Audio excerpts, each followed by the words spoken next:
Welcome to another episode of the Places We'll Go show, sponsored by the Marketing Skills Trust. Now, today we have an entrepreneurial guest on the show. Welcome, Dan Knowlton. Welcome, Dan. Hello, pleased to be Hello. here. Hey, well, awesome. Look, Dan, I'm just going to do a bit of an intro. Let me see if I got this right. So, I would say that Dan is truly an ace entrepreneur, founder, and content creator. And if you are on LinkedIn, I think you'll find it really hard to miss Dan and his brother, as they have some of the most engaging videos on the platform. Fair to say, I think, Dan. But hey, look, I would put Dan in the category of being one to watch in this industry, and I do think he's probably going to take over in the future. So one sentence that I think really encapsulates Dan is that he's on a mission to rid the world of crap marketing. And I actually think I'd love to hear a bit more about that and where that all came from. We're going to dig right deep in. But Dan and his brother run a business called Knowlton. And Knowlton is an agency content creating mega machine, I would say, that has won clients like FIFA, Nestle, and Eurotunnel. So I really can't wait to hear a lot about your journey, Dan. How did it all begin? Where did it start? What are the trials and tribulations? But for now, just another warm welcome to the show. Thank you. That was an amazing intro. Very impressed. Pleasure. All good. Well, fantastic to have you on, Dan. And crap marketing, probably guilty as charged on a couple of occasions in my career. But this is not about me, it's about you. This is all good. All good. No, I mean, you're blazing a trail, and so we'll get into that. But just to get us started, how's 2023 going so far for you? Busy and good. Yeah, lots of exciting projects kicking off, and we're growing our team, and just lots going on. Really, we're continuing to produce our own podcast, Business Anchors, creating lots of content. Yeah, lots going on. I tell you what, I would categorize you, Dan, as being like the most mischievous guy on LinkedIn, right? Bro, like you really come up with some like off the whack kind of stuff. And one of the latest ones, of course, is where you claiming to be on ITV. That was a pretty cool little gig. That was good. Where'd you come up with your ideas from, man? To be honest, I really can't take all the credit. This is something that happens a lot because I'm quite prevalent on social media. Whenever we do anything good at our agency, everyone says, "Well done, Dan." But really, we've just got an amazing team here that does all the hard work, and I'm just sort of myself and my co-founder Lloyd are the sort of face of it. So, it's really our team, not just me. Too modest. That's yeah. I was going to say very modest, but I'm sure that it's true. Truth is somewhere. The truth is probably somewhere in the balance, I'm sure. But no. So I mean, what is different coming into 2023? Any new directions? I think this whole sort of emergence of AI and Chat GPT is something that we're really thinking a lot about currently. I think that the kind of companies that don't embrace it are going to get left behind. So we've spent quite a lot of time. We recently had like an AI meeting, which we've never had before, which was kind of brainstorming and thinking about how can we understand and fully utilize sort of AI tools to help us work more efficiently and more effectively. And I'm quite excited about the space. I think that there's lots of opportunity. Like we're just about to produce a podcast actually talking about how we are using AI to sort of overtake our competitors, and I've been thinking a lot about it. But that's something, that we're really thinking a lot more about, which we never did before. Yeah, totally. I think you're actually sitting at the cusp of two mega trends, right? One, content creation, and then two, this whole role about how you utilize AI to be able to do that more effectively, but then also, of course, efficiently to get out and create more reach. But I wondered, I mean, do you have a tip or two or a nugget or two about how you're going to think about AI? What's front of mind in that sense? Yeah, I mean, there's just some crazy use cases that so I'll give you a quick example. So our podcast, Business Anchors, every episode we write up the podcast. So we write like timestamps, and we embed the full video, and we write a bit of a summary. So what previously we used to just get a transcript written using otter.ai, which is a cool tool, which I'm sure you've heard of. But now we're more thinking of we started using ChatGPT to actually create a well-written blog utilizing the transcript. So it's actually creating a blog in our tone of voice with content we've said, which is firstly, it's written in our tone of voice because of the prompts that we sort of prompt it with as well. And we also get it to optimize for certain keywords that we're trying to rank for that blog. So it's just saved us so much time. And it's not just like creating generic content, it's literally content that we've said. If you think Oh, that makes incredible. sense. Yeah, it's awesome. Well, Dan, I'm chuckling here because Richie and I have just conspired to write our first book together. I didn't know we could reveal this yet, Mark. Come on. Yeah, but I mean, we haven't said any titles or dates or anything. We, Fine. the only people who put pressure on ourselves is us.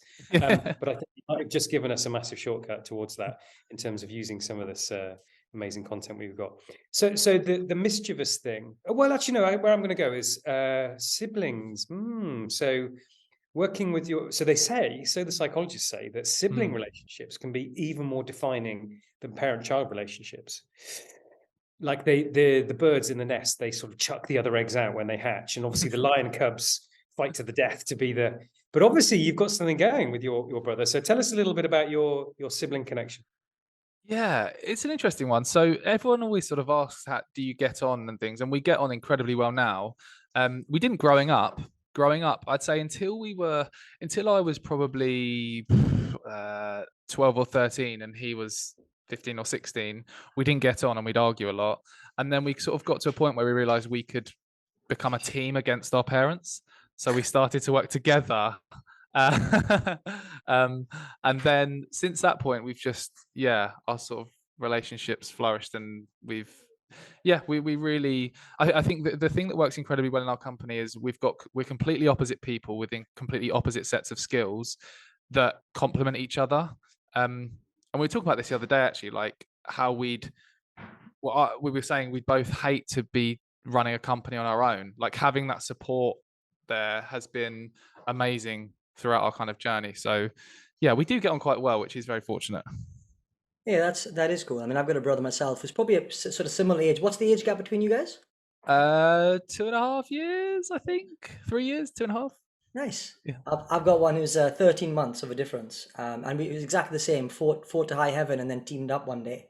But I think it's kind of a force for good, right? Because at the end of the day, I think there's in such a competitive world, it almost feels like why fight amongst yourselves when actually you can go out together and be a bigger force for good, Exactly, yeah. And I feel like our sort of personalities and our relationship has really been at the heart of our company.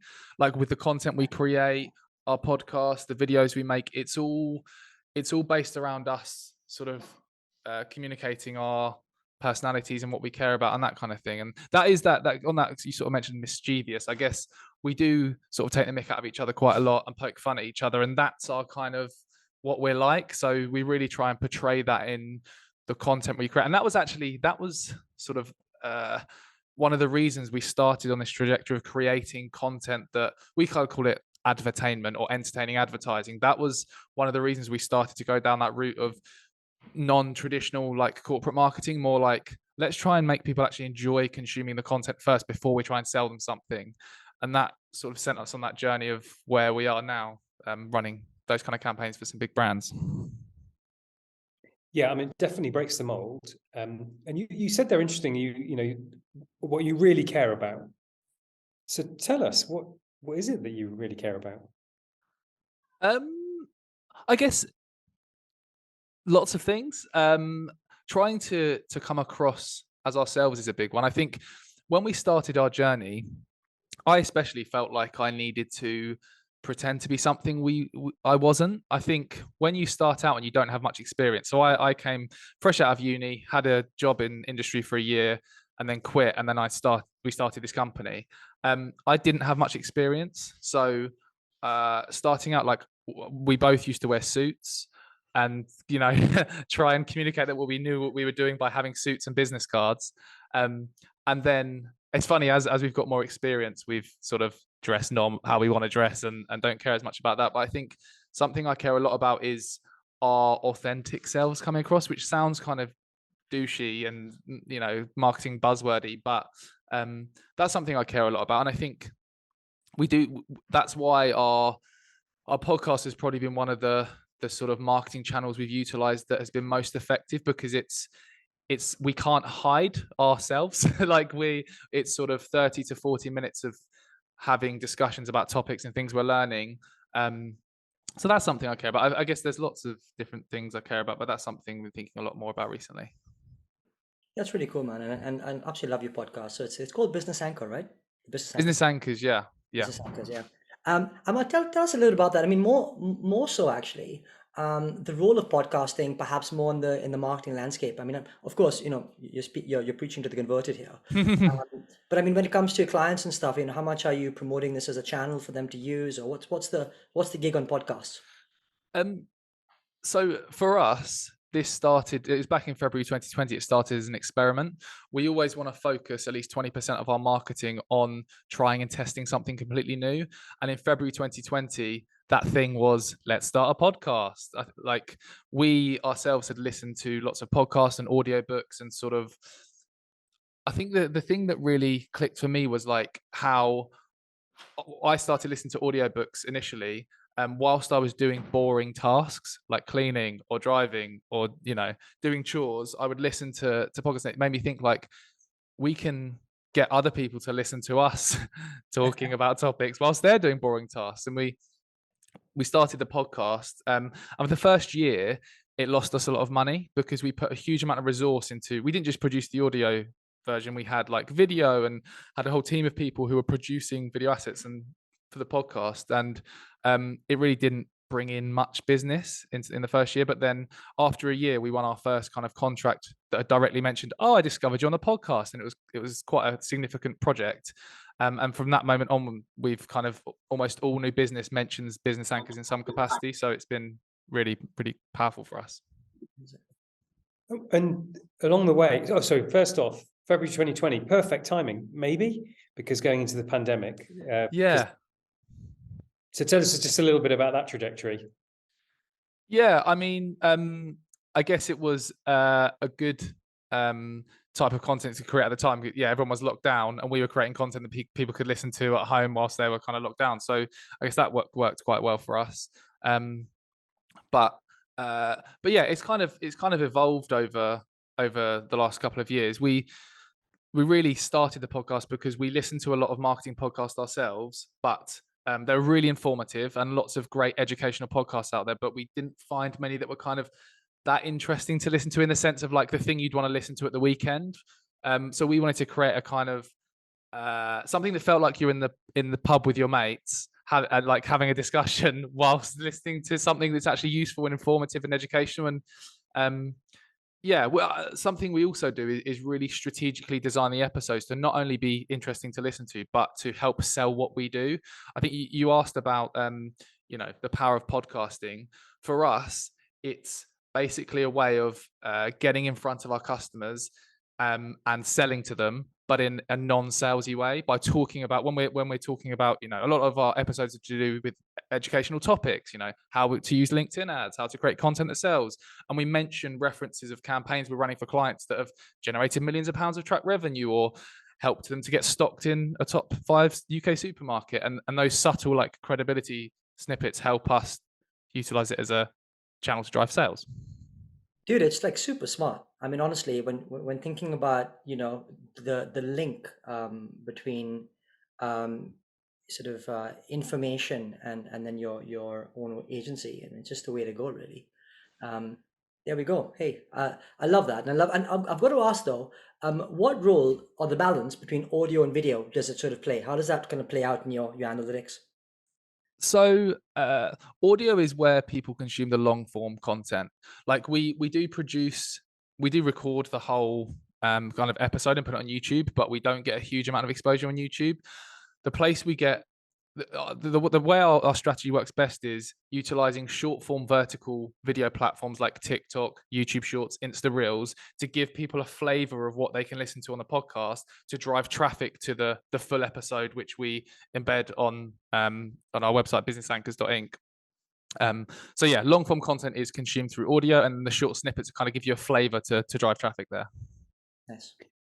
So Dan, you're in a groove. All going really well. What's it building towards? If you look ahead a few years, 5 years maybe, what's the dream? So I guess we've got a long-term 10-year plan that is kind of 2020 to 2030 to get to a point where we've got we're turning over a certain amount, making a certain amount of profit, got a certain team size and we're just aiming to that point. I guess we're still unsure what we want to do from there, but we're just building. In 2019 was the first moment where we really sat down and actually properly developed a long-term strategy. Before, we were just doing stuff. And in 2019, we were like, right, it's going to be 2020. We need to have some kind of long-term plan.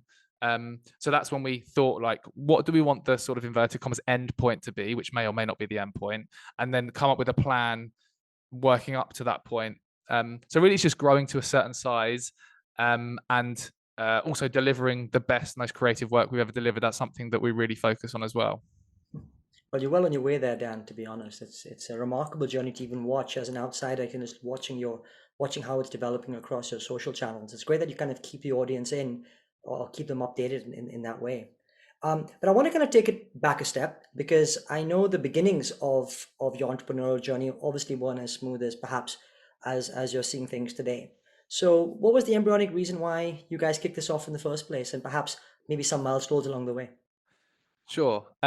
So I studied business management with marketing at the University of Brighton. Funny enough, I got a first, which sounds good, but I didn't learn much about marketing. I basically just learned how to pass an exam, if I'm honest. You should have come to the School of Marketing. Yeah, exactly. Exactly, I should have. But it was really just learning how to pass an exam, really. So I did that. I had amazing life experiences as well, you know, all the kind of cliches, found myself or whatever you want to say. But I didn't learn a huge amount about marketing. Got my degree, and then started working for Enterprise Rent a Car, which is like a big car rental company you may have heard of. So they did like a graduate management scheme. I went for about 20 different job interviews, and I sucked at interviews. I did the thing again where I was trying to pretend to be someone I wasn't. So I'd study the company and basically prep all these answers to questions that I thought they wanted me to hear. I thought they wanted me to say, and then I just didn't come across well in interviews. And then Enterprise Rent a Car, for some reason, wanted to hire me. I worked there for a year, got promoted to assistant manager, and then after a year, had a bit of a breakdown. I basically got promoted. I moved up to Crawley.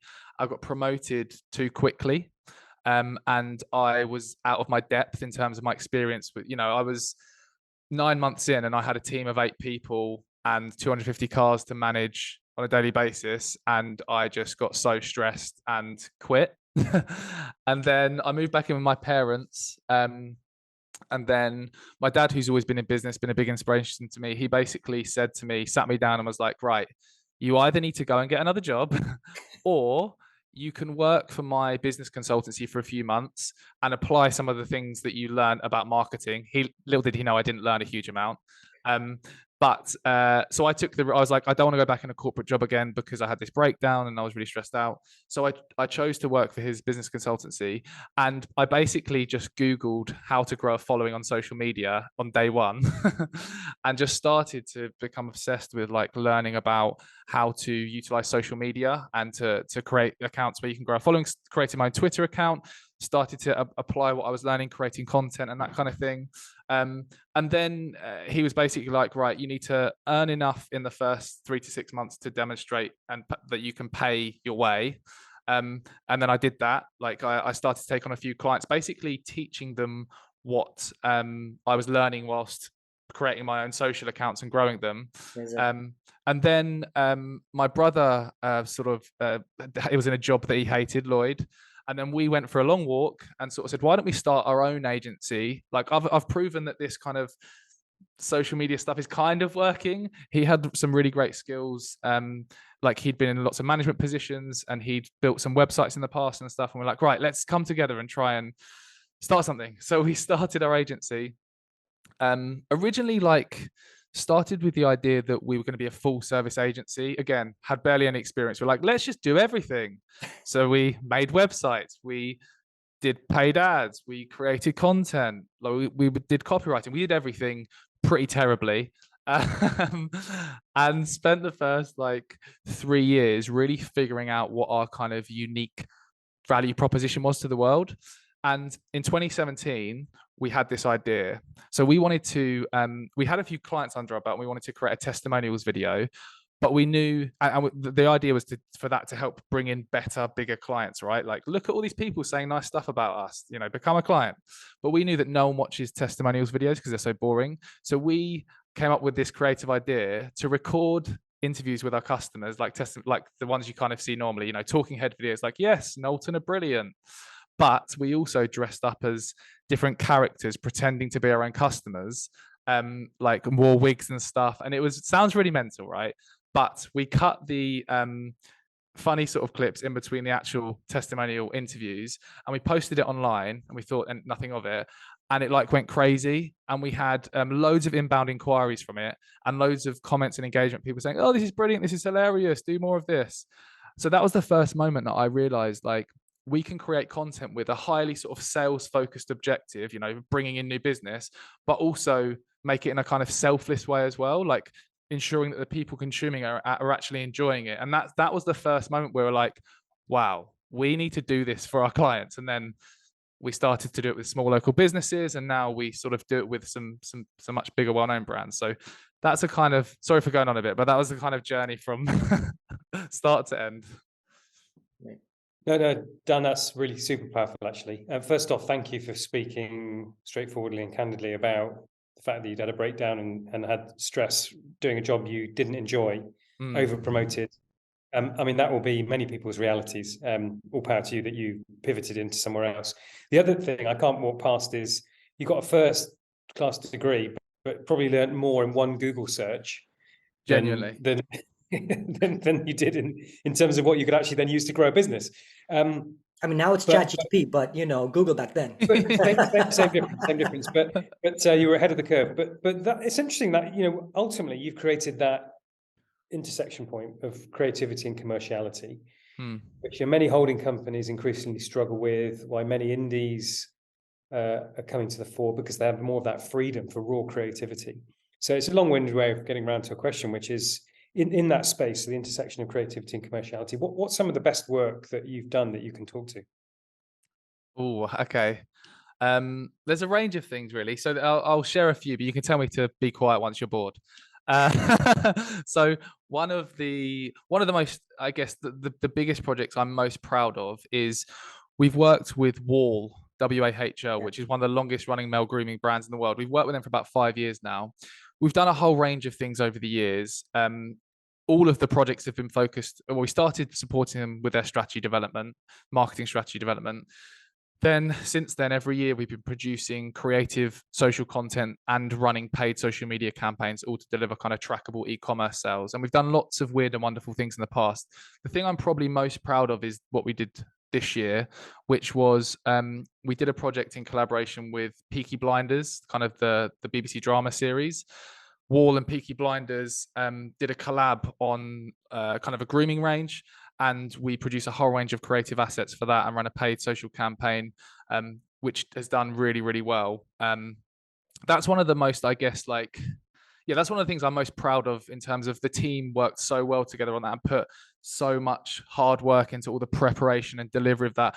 Also, something that I'm really proud of, from the team's perspective, is the actual producers of the BBC drama series had to authorize and sign off the content that our team created. So like when we got the message, like, yes, it's all good, it was such an exciting moment, and I'm really proud of the team for that one. So that's something that I'm really proud of. I want a much more boring example, but something I'm proud of in a different way, is we worked with and still work with a company that sells safety gloves. Okay. I'm proud of this in terms of the results it's achieved. So we produced a whole range of content and run a paid LinkedIn ad campaign.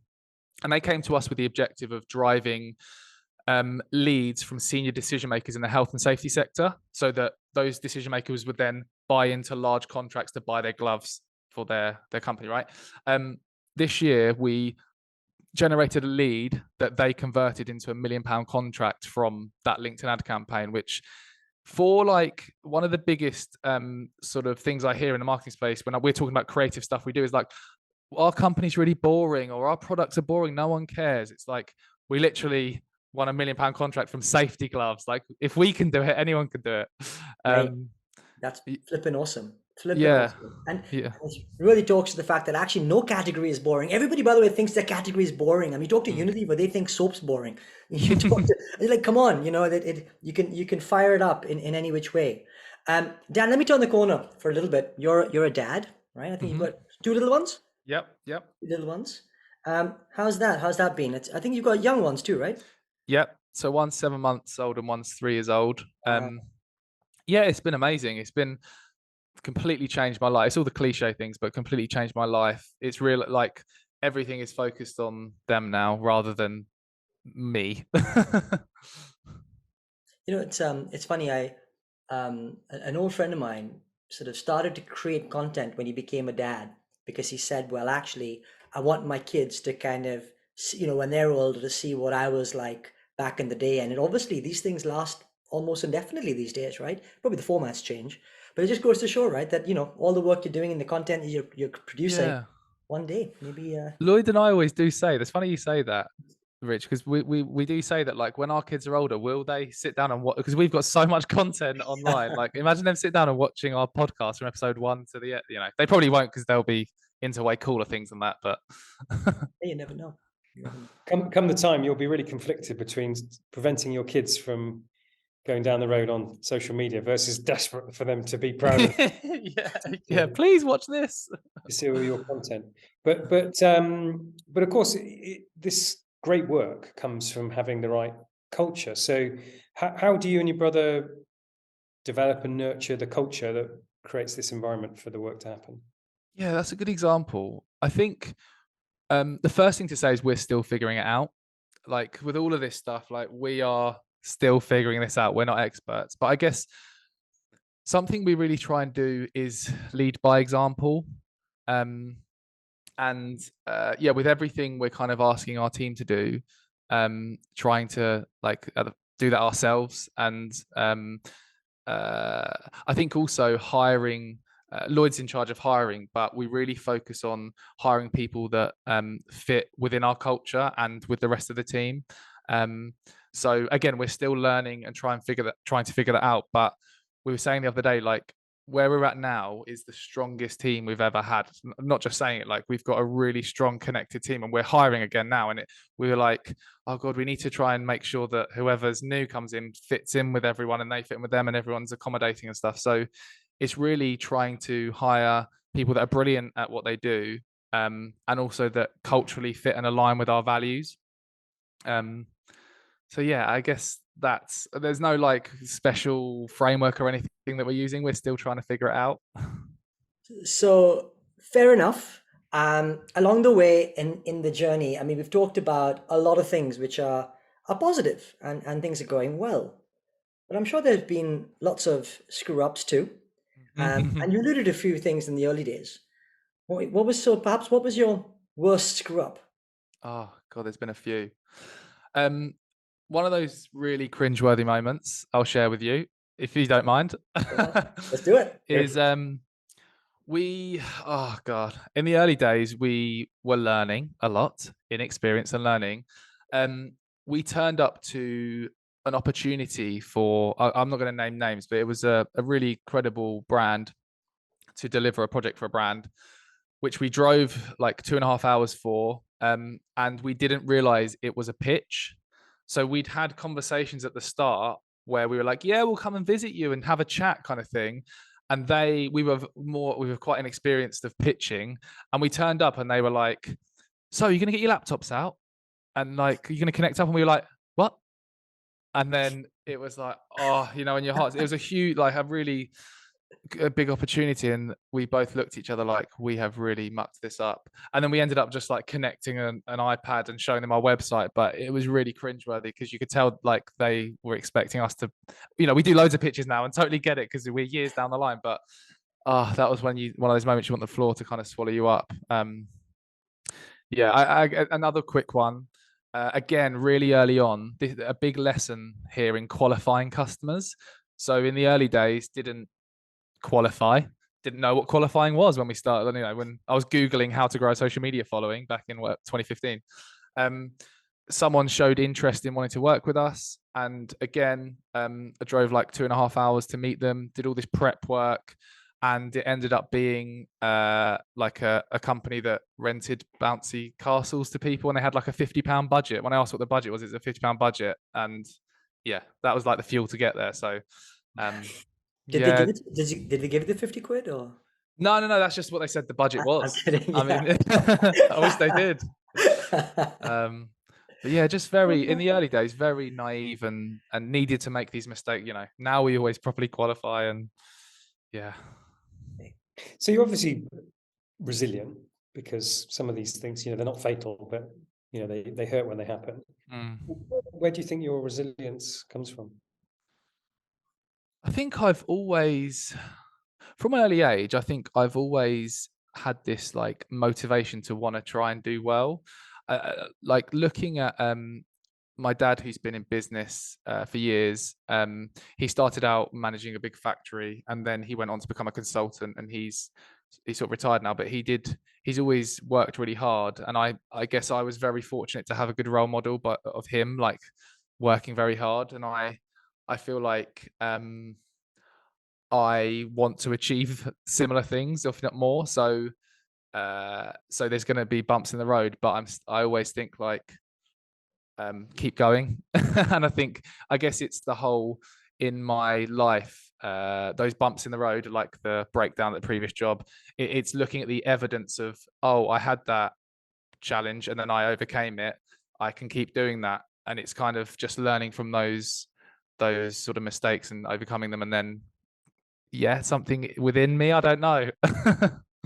No, look, it's really fascinating there, to be honest, Dan. And you really do learn from the mistakes more than anything else. But it's that be able to that sort of pick me up factor and be able to then keep on driving forward. And however we gloss it, I know agency life ain't no bed of roses at all. It actually is rather chaotic, and I'm sure in these times as well. But it seems like you guys are doing a tremendous job of being able to navigate both yourselves, your teams, your clients as well through this, which is great. Yeah. I think the other factor that's really helped is having a business partner to bounce off of. And when times are tough, we support each other. And we regularly, like now we have proper management processes set up where we're regularly communicating with each other and looking at how performance is and supporting each other where it's needed and things. And that has been super helpful. I think there's been moments in the business journey where one or both of us has been like, oh man, this is really mucked up, or we need to change something here, or completely changing what we're doing in some capacity. When we were a full service agency, or we were trying to be a full service agency, and then there was a moment where it's like, let's stop trying to do everything and let's just be good at one thing or a couple of things and focus on that testimonials video that I mentioned in 2017. That was a real like pivotal moment where we're like, right, we need, because we spent the first 3 years working in our parents' spare room, not hiring anyone, just us two, like just about scraping by. Full service agency with you guys, eh? No, exactly. Love That's it. what I mean. And even like, this is how much like smoke and mirrors there is in the kind of marketing world. I remember we won in 2016, I think. We hadn't been in business for that long at all, and we won Social Media Business of the Year. And I remember we were literally making a loss, and Lloyd had to get the bus to a networking event the next day because he couldn't afford to run a car. So like nothing wrong with that, but from like, we're the Social Media Business of the Year, like it was, somehow we were just scraping by. But it took those 3 years of and those tough times of just scraping by it to eventually find that unique thing that worked really well. And like, we tried so many different things in the past and they failed, and eventually we made that testimonials video. It's like, wow, this works, please work for like other companies. And then the first one we tried it with, I remember, was this small local gym, and we made these like sort of gym bro parody videos that tied in selling points, and we ran ads, and it worked incredibly well. And we're like, oh my days, this actually works with other companies as well as us. And then that was the moment, like, we need to do this with more people. And it was exciting. Well, it's a great story for many people to hear, that success isn't instant. Requires experimentation, failure, a bit of fake it till you make it. Social Media Business of the Year from parents' spare room, awesome. And then you got the break. But so who inspires you from the? Because I mean, this is a world that's going crazy in the last 5 years. Content creation. We had Jordan Schwarzenberger on the show, and obviously the Sidemen are rocking it pretty well. But who inspires you out there? Work that you haven't been involved in, maybe you wish you were. Good question. I guess I think for me, I tend to get inspiration, and we do as well when we're coming up with ideas from outside of the marketing world. I watch a lot of what the Sidemen do. You mentioned the Sidemen. I think we really think of ourselves as creators rather than like a business, and we try and communicate that to our clients. Like, you need to create content that people actually enjoy consuming. One of the best examples of that is creators. So people like the Sidemen, also following a guy called James Sinclair, who creates a lot of videos on YouTube and things about kind of business. I remember back in the day when we were starting out, we were like massive Gary V fans, like the classic, like we want to be like Gary V. Don't really follow what he's up to that much anymore, but I think in the early days he really taught. I read his book Jab Jab Right Hook, and that was quite a big learning point for me of like, oh, we need to provide value before trying to sell someone something. That was like contributed to that testimonials video that was like helped us on our trajectory of where we are now. Also, I really like Steve Bartlett's Diary of a CEO. I listen to a lot of his. I think he's done a really good job with positioning himself and his kind of personal brand and his podcast. Again, we're podcasters like you, so seeing the growth of his podcast is quite inspiring. And actually, the long tail growth of his podcast for me is something I take a lot of inspiration from. Right, you talked about not getting much for a year, and then it's sort of starting to climb. What's interesting about podcasts is if you look at the stats, a lot of podcasts obviously don't get even past 10 episodes. And what you're seeing as an industry today is about 80% of podcasts are sort of falling away now and leaving the cream to rise because people just give up because they don't want to wait that long tail. Yeah, it's definitely been a longer burn for us. The challenge I will sometimes face, which again I'm still figuring out, is when do you give up? Like, because for us a whole year we were not making money and we still decided to continue.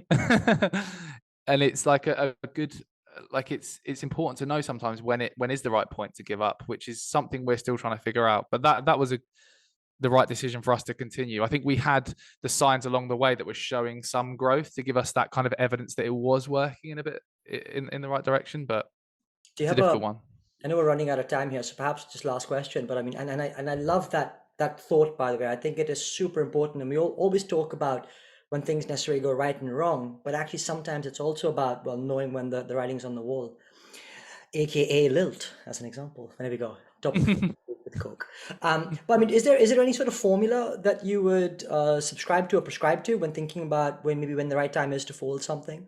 Are there any key points that you kind of thought about along that decision process? I think we always try to look at evidence. If you've, for us this year, TikTok is our 20% testing ground. I mentioned we focus 20% of our efforts on a platform that we're trying and testing.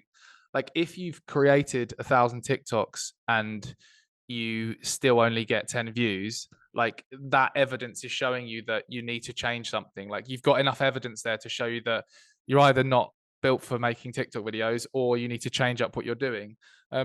So I think for us, and this is a lesson even more recently we spoke about on our podcast as well, is like, now we really try and focus on using data to inform our decisions. Before, one of the biggest mistakes we'd make is like, oh, this just doesn't quite feel right, or this feels right. And now it's like, right, what does the data say? Are our podcast downloads growing? Is the amount of time people listening to each of the episodes growing? Are we generating inbound inquiries? What are they worth? Are they growing? Are they staying the same? Like, all of those data points help us. And we've recently started implementing like the entrepreneurs operating system structure of having like regular meetings and using scorecards to track all of our data. That's really helped us to improve, because there were some things like, for example, we used to put quite a lot of resource into writing full transcripts for all of our podcasts, and we realized that it wasn't actually generating that much traffic to our site, but we were putting a lot of resource into people formatting those, checking them and stuff. So we stopped doing that. So yeah, definitely utilizing that data has been helpful. Hey, Dan, that's absolutely awesome, man. And it's been wonderful having the time to chat with you. Share all those wonderful experiences. I'm, really really honored that you'd be so frank with us about so many of those vulnerable moments that you've had as Mhm. well. The one thing that if I just will finish and pass over to Mark, is my reflection is that you spoke a lot about how you were able to scale by marketing your own skills, capabilities, nuances, authenticity as individuals and an agency. And honestly speaking, I don't think enough agencies in today's context actually do a great job of marketing themselves at all. We talk about client work, but you guys do something totally different, right? You're not only talking about great client work, but you're doing it and walking the talk yourselves. And that's what I think really is at the center of what makes you guys really unique and stand out. But hey, enough from me. Thank you, Dan. It's been wonderful. I'll pass it over, Mark, for Thank closing you. reflections. Yeah, thanks, Richie, and thank you, Dan. Great to hear from you today. I'm just going to pull out a few of the key learnings. We've heard about your mischievous nature, which I think is probably at the heart of some of your creative ideas, even if it was only the team and never you. Don't quite believe that. But anyway. We've heard about the sibling relationship and the personalities that you bring. You've together figured out what you care about. We heard about how you wore suits and gave out business cards until you started to really discover your authentic self, which is a great thing to hear, the growing up process in some ways. We've heard so much about learning. That's really probably the core theme here is you've been obviously very curious and brought a learning mindset all the way through, even though you've hit bumps in the road. Talked about focus. It takes 3 years to get the USP nailed. And then really at the engine of everything is that intersection of creativity and commerciality. Who knew you could get £1 million order for a safety gloves company? Well, if you hit the right tone, anything's possible. In terms of culture, still figuring it out. Again, that learning mindset, trying to lead by example. I think that's probably evident in the way you come across, Dan, to be fair. You've had your screw-ups. The pitch that you didn't know was a pitch. I was actually sort of feeling a little bit sort of icky inside when you Yeah, described sorry about that. No, that's it. Quite all right. But what you've got from your dad is the resilience to work hard and keep going. But look at the data along the way, just to sense check as you go. So Dan, you've come across today with lots of freshness and curiosity and vibrancy, and I'm sure great things are ahead. So thank you for giving us your time today. It's been a real inspiration. Thank you. And just to reiterate what I said before we start recording, this is an incredibly well-organized podcast. I go on a lot of podcasts and this has been really good, especially like the summer at the end and everything. You guys do a brilliant job with this. And I'm not just saying that, genuinely, it's impressive. So well done, guys. You're doing a good job. Thank you. Thank you, Dan.